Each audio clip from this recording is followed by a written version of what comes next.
Sir Telugu cinema ఒక 100 కోట్లు collect చేయడం అంటే అది గొప్ప విషయంగా ఉండేది. అలాంటిది ఇప్పుడు 100 కోట్లు కాదు, 200 కాదు, 500 కాదు, ఏకంగా 1000 కోట్లు కలెక్ట్ చేసే స్థాయికి వెళ్ళిపోయింది. అది ఒక సినిమా కాదు, మన తెలుగు ఇండస్ట్రీకి 1000 కోట్లు కలెక్ట్ చేసే సినిమా 4 ఉన్నాయి. బాహుబలి, RRR, కల్కి, అలాగే పుష్ప 2, ఇలా 4 సినిమాలు ఉన్నాయి. కానీ కోలీవుడ్ మాత్రం ఒక్క సినిమా కూడా లేదు. 1000 కోట్లు కలెక్ట్ చేసిన సినిమా ఒకటి కూడా లేదు. గతంలో కోలీవుడ్ సినిమా నుంచి ఎన్నో అద్భుతమైన సినిమాలు వచ్చినాయి. ఇప్పుడు మాత్రం క్వాలిటీ సినిమాలు, ఇలా కలెక్షన్ తీసుకొచ్చే సినిమాల విషయంలో బాగా వెనకబడి, ఇప్పుడు అందరి ఆశలు కూడా అటు టాలీవుడ్ కానీ కోలీవుడ్ కానీ మొత్తం అందరూ కూడా కూలీ మీద ఖచ్చితంగా కోలీవుడ్కి ఫస్ట్ 1000 crores తీసుకొచ్చే సినిమా ఇదే అవుతుంది అనే అంచనాలు అయితే ఉన్నాయి. మరి నిజంగా వాళ్ళ ఆశల్ని వాళ్ళు ఎప్పటి నుంచి అభిమానులు, సినీ అభిమానులు, ఇండస్ట్రీ జనాలు వీళ్ళందరూ కూడా ఎదురు చూస్తున్నారు. ఆ ఫీట్ ని ఇది సాధిస్తుంది అంటారా? కూలీ సినిమా సాధించే అవకాశం ఉందా? అంటే ఇది కాలీవుడ్ కూలీ సినిమా గురించి మాట్లాడుకుందాం. దానికన్నా ముందు ఇందులో ఒక విశేషం ఏంటంటే, ఇదేనా కొలమానమా? ఒకటి, బడ్జెట్ పెంచుతున్నారు, టికెట్ రేట్లు బాగా పెంచుతున్నారు. ఇప్పుడు టికెట్ సిటీస్ లో చూడాలన్నా 500 రూపాయలు, 1000 రూపాయలు. తద్వారా మనకి మంచి వస్తాయి. జనరంజకంగా ఉంటుందా?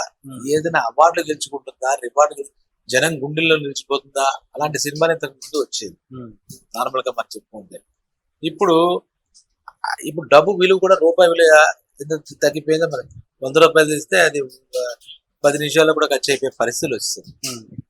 ఈ ధోరణి ఎందుకు వచ్చింది అంటే, 100 కోట్ల క్లబ్ అని బాలీవుడ్ లో ఎందుకు తీసుకొచ్చారు ఈ పాయింట్ నాకు తెలిసి, నాకు గుర్తుండే. 100 కోట్ల క్లబ్ లో చేరిందా? 100 కోట్ల క్లబ్ లో ఈ సినిమా వచ్చిందా? బాలీవుడ్ అంటే మొత్తం నేషనల్ వైడ్ చాలా రాష్ట్రాల్లో బిజినెస్. అప్పుడు ఈ పాన్ ఇండియా అనే పదం లేని రోజుల్లో నేను చెప్తున్నాను. ఆ టైంలో పలానా అమీర్ ఖాన్ సినిమా ఏదో రికార్డులుగా వస్తుంది, ఇలాగా కొన్ని సినిమాల గురించి మాట్లాడుతూ ఆ టైంలో ఈ 100 కోట్ల క్లబ్ అనేది మన మీడియా సృష్టి. ఆ పుణ్యం మందే. అది పబ్లిక్ ఎన్ని కోట్లు వచ్చినా వాటి టికెట్ డబ్బులు ఎంత ఉంటే అంత పెట్టుకుని వెళ్ళాడు వాడికి. ఇంత ముందు ఏంటంటే మనకి ఆ సినిమాకి నేషనల్ అవార్డు వచ్చింది, లేదంటే నంది అవార్డు వచ్చింది, జాతీయ స్థాయి వచ్చింది, ప్రాంతీయ స్థాయి వచ్చింది. ఇన్ని రోజులు ఆడింది, ఎక్కువ రోజులు ఆడింది, జనం చెప్పుకునేవారు. ఇప్పుడు మనకి విశ్వనాథ్ గారి దాంట్లో స్టార్ కాస్టింగ్ లేకుండా శంకరాభరణం ఇన్ని సంవత్సరాలు అయింది. ఇది మన దాసరి గారి ప్రేమాభిషేకం చాలా ఏళ్ళు అనేసి, సాగర్ సంఘం ఎక్కడో 1 రోజులు ఆడింది, దిల్వాలే దుల్హనియా లే జాయేంగే సంవత్సరాలు ఆడింది ఆ థియేటర్ లో. ఇలాంటి ఇన్ని పెట్టాయి. అలాగే ఈ సినిమా గురించి కూడా డిస్కస్ చేసుకునేవాళ్ళు. ఇక్కడ కూడా కొంతమంది కాలక్షేపం కోసం ఇలాంటి ఈ వైరల్ న్యూస్ లాంటి చెప్పుకోవడం కోసం వస్తే, సామాన్యంగా ఒక సగటు సినీ ప్రేక్షకుడికి ఎన్ని కోట్ల క్లబ్ లో ఏం జరిగిందని ఆడేం సంఖ్యలు గుర్తేసుకుంటాడు. ఇప్పుడు RRR ఏదో మీరు 1000 కోట్లు వచ్చిందని చెప్పారు. వీడిని జనానికి అంత క్యూరియాసిటీ పాయింట్ ఏముంది? ఎక్కడో 1% యూత్ కో అభిమానులుగా చెప్తే, అదే మనకి నాటు పాటకి ఏదో కీరవాణి గారికి సంబంధించిన వాళ్ళకి ఏదో ఆస్కార్ వచ్చిందంటే అది ఒక ప్రెస్టీజియస్ గా ఫీల్ అవుతాం. మనం కూడా అది ఒక ప్రెస్టీజియస్ గా ఫీల్ అవుతాం. ఇప్పుడు జనానికి కావాల్సింది ఏంటి?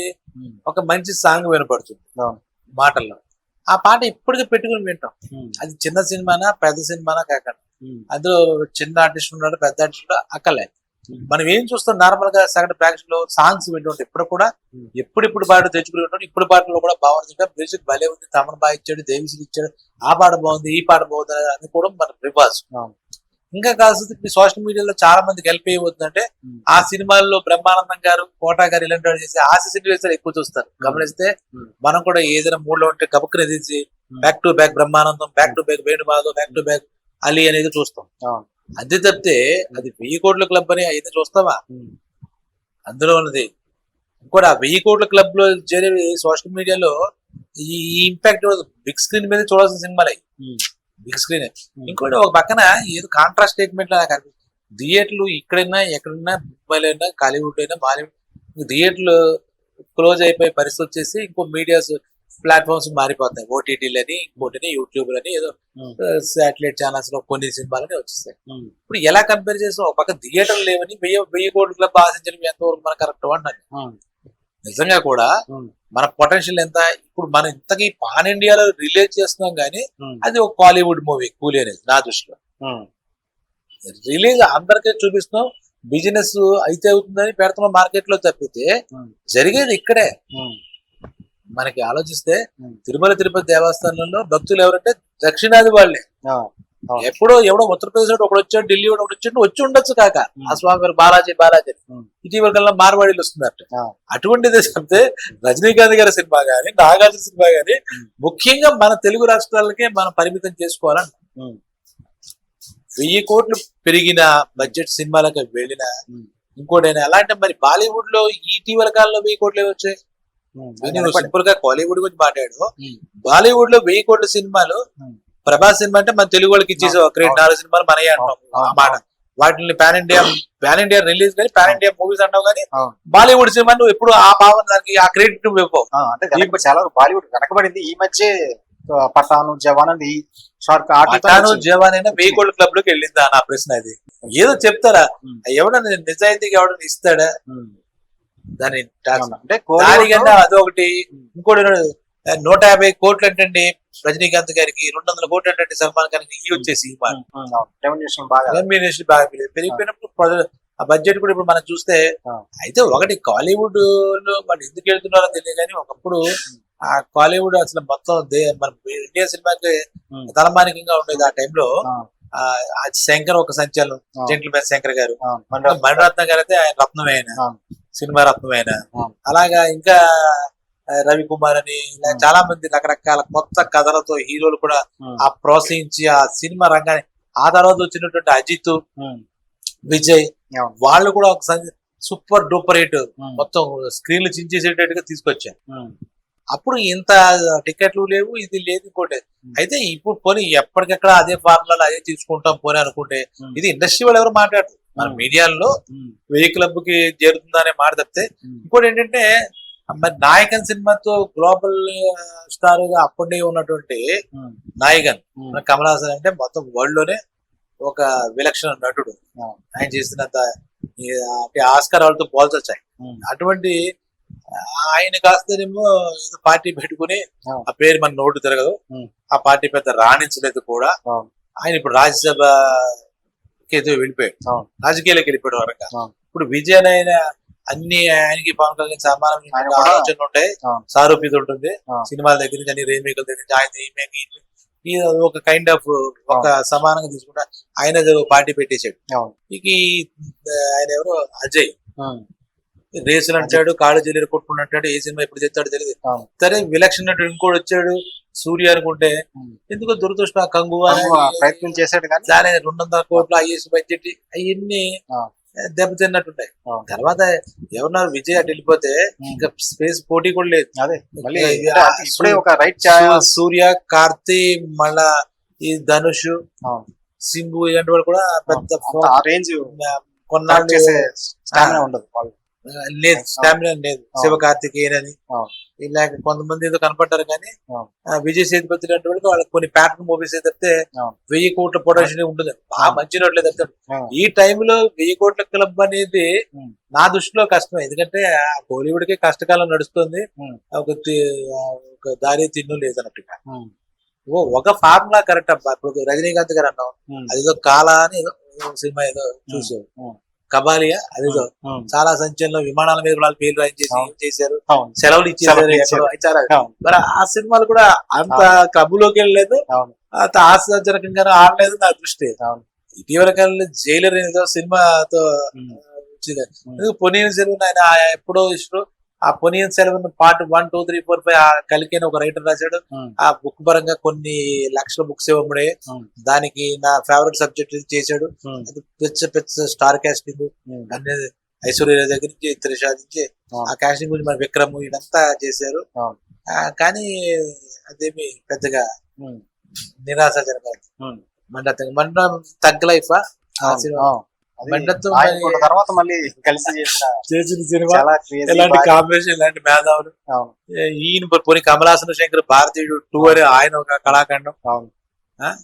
అంటే వీళ్ళు కళాఖండాన్ని అబ్దాలే మార్చేసినట్టుగా వచ్చే సినిమాలో.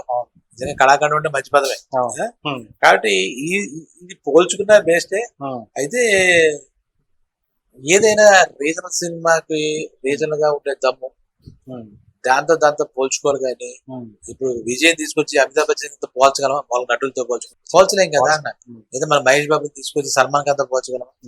వాళ్ళ స్టామినా వేరు, వాళ్ళ ట్రెడిషన్ వేరు. నార్త్ సౌత్ లో అవును. ప్రతి రుచులు అభిరుచులు కూడా వేరు. అవును. అలాగే సినిమాలు కూడా వేరు. ఉమ్, ఇది బిజినెస్ కోసం బలవంతంగా అంటగట్టే వ్యాపారం అనిపిస్తుంది పాన్ ఇండియా మూవీ అంటే తప్పితే. ఉమ్, ఇవన్న హాలీవుడ్ సినిమా మనం చూస్తాం, ఎన్ని చూస్తాం? ఉమ్, సూపర్ మ్యాన్ సినిమాలు, సిరీస్, అవును. అవతార్ సిరీస్ అలాగే ఉంటాయి. అవును. అలాగే మన దగ్గరకు వచ్చి కూడా అలాగే ఉంటాయి ఒకటి. అయితే ఈ తమిళ వాళ్ళకి మొత్తం దోచేసుకోలేదో ఉంటది. అందువల్ల ఉమ్, వీళ్ళు ఏదో చేద్దాం సినిమా టిక్ అని అదేదో పెట్టుకుని ఉమ్, ఈ డైరెక్టర్ల పైత్యం, నిర్మాతల పైత్యం చాలా ఎక్కువ ఉంటుంది. ఉమ్, కానీ ఇంత ప్రస్తావన అక్కలే కానీ కూలీ సినిమా జనాలను ఆకర్షించేటట్టు ఉంటుంది. కానీ ఉమ్, క్లబ్బుల్లో అయితే వస్తుందని ఆ నమ్మకం లేదు. ఉమ్, ఇప్పుడు విజయ్ వెళ్ళిపోయినా ఇంకా ఈ కొన్నాళ్ళు ఒక పెరిగినట్టుగా మంచి సినిమాలు రావచ్చు, కానీ సూర్య లాంటి ఉండడం వల్ల ఉమ్, ఇంకా మంచి నోట్లు వస్తారేమో. కానీ ఉమ్. 1000 కోట్లు. 1000 కోట్ల క్లబ్ అనే ఆశ కాలీవుడ్ కి ఉమ్, ఏదైనా జాక్ పాట్ గా ఎక్కడైనా తగులుతుంది, కానీ ఆ, ఈ కూలీ ఆ జాక్ పాట్ లో వస్తుందని అనిపించట్లేదు ఉమ్. నాకైతే. మ్యాజిక్ అనేది జరగాలంతే. మ్యాచ్ ఇప్పుడు ఏమీ జరగదు, ఉమ్, అది కూడా చెప్తాను. ఉమ్, కానీ వాళ్ళ టైము, వాళ్ళకి ఇండస్ట్రీ పరిస్థితులు. ఉమ్, ఎందుకంటే కన్నడలో ఎన్ని ఏళ్ళు పెట్టింది తెలుసా? కాంతారా వచ్చిన తర్వాత. అవును.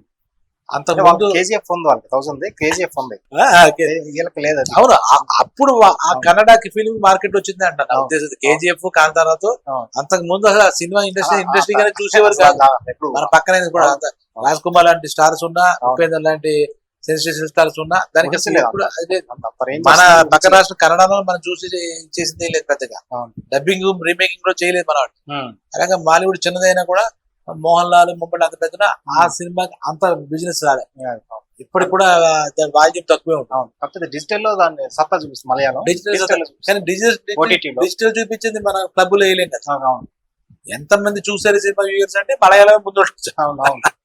సో అవును. ఈ కాలీవుడ్ అలాంటి కంపేరిజన్స్ ఏం మంచి కాదు. ఈ మొత్తం పాన్ ఇండియాలో రిలీజ్ అవుతుంది, అందరినీ ఆకట్టుకోవచ్చు. ఉమ్, ఈ పాన్ ఇండియా మూవీస్ ఇంకో కేజీఎఫ్ తెచ్చిపెట్టి దరిద్రం ఏంటంటే అలాంటి క్యారెక్టర్లే చేయాలనుకున్నారు అందరూ. నెగిటివ్ షేడ్ తో అవును. ఆ జవాన్ గానీ స్క్రీన్ అంతా ప్యాటర్న్ మొత్తం హాలీవుడ్ సినిమా అంటే గన్లో డిష్ అన్నట్టుగానే అయిపోయింది. అవును. ఇదే ఈ సినిమా దీంతో తిరుగుతుంది, దీని వల్ల అని చెప్పి కళాత్మకత ఇంకోటి అది ఉండదు. దాని ఆత్మ ఏంటో తెలియదు, వేదాత్మ. దాని కథ చూసుకుంటే మనం ఏ సినిమా చూసినా కూడా గందరగోళంగా ఉంటుంది చెప్తే, అరే చూసి మరి ఆస్వాదించేటట్టుగా ఈ పాన్ ఇండియా మూవీ ఏమట్లే. ఈవెన్ ఇందాక చెప్పినటువంటి మన రాజమౌళి గారి సినిమా చెప్తే, మన ప్రకాష్ గారి సినిమా కలికిలోనూ కన్ఫ్యూజ్ అయ్యాను, సాహో ఏదో అది ఇందులో కన్ఫ్యూజ్ అయ్యాను. ఏం పార్ట్లు అవుతాయి ఆ కన్ఫ్యూజ్ క్లియర్ అవుతాయి నాకైతే తెలియదు. కానీ అవి 1000 కోట్లు అలాగా రన్నింగ్ లో ఉంది. కానీ ఇక దీని 1000 కోట్ల సినిమా అలా గొప్ప సినిమాలలో అనలేమంటాను నేను. అది నా ఉద్దేశం. అది ఆ బాక్స్ ఆఫీస్ ఇవన్నీ ఒకప్పుడు అభిమానులు చెప్పుకునేవాళ్ళు, ఇప్పుడు మీడియా వాళ్ళు చెప్పుకుంటారు. సోషల్ మీడియాలో రాత్రి 1000 కోట్లు వచ్చేస్తుంది అంతే, దానికి చేయలేదు. Okay sir, thank you.